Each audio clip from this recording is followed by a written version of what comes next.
आज की कहानी। कांच का ख्वाब और पत्थर की चोट। एक छोटे से शहर में प्रमिला नाम की एक लड़की रहती थी। उसके मन में बड़े बड़े सपने थे। वह हमेशा सोचती थी कि एक दिन वह अपने परिवार का नाम रोशन करेगी। उसने अपनी पढ़ाई, मेहनत और समय सब कुछ अपने लक्ष्य को पाने में लगा दिया था।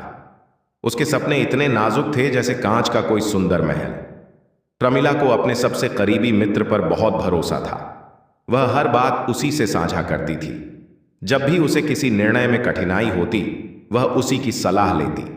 प्रमिला को लगता था कि उसका मित्र हमेशा उसका साथ देगा, लेकिन जीवन हमेशा हमारी उम्मीदों के अनुसार नहीं चलता। एक दिन प्रमिला को एक महत्वपूर्ण प्रतियोगिता में भाग लेने का अवसर मिला।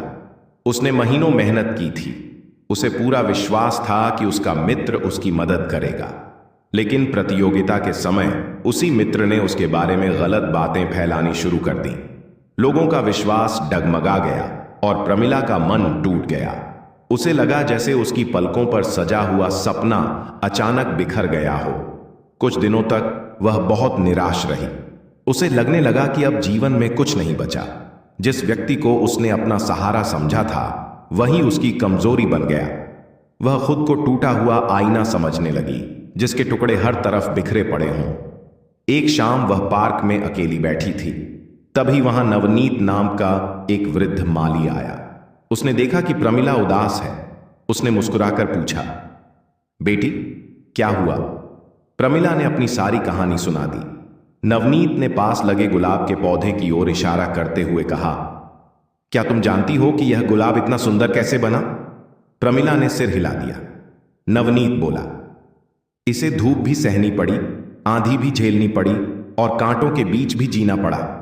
अगर यह हर चोट से डर जाता तो कभी फूल नहीं बन पाता।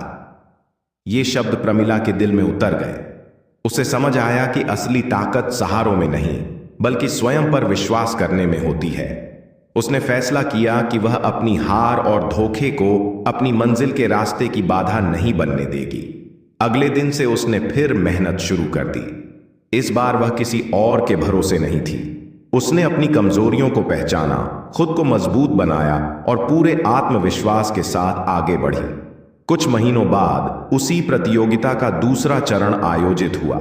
प्रमिला ने उसमें भाग लिया और शानदार सफलता प्राप्त की। लोग उसकी मेहनत और संघर्ष की मिसाल देने लगे। उस दिन प्रमिला को समझ आया कि जीवन में टूटना अंत नहीं होता। कभी कभी कांच के टूटे हुए टुकड़े ही हमें यह सिखाते हैं कि खुद को फिर से कैसे जोड़ा जाए। शिक्षा। जीवन में धोखा, असफलता और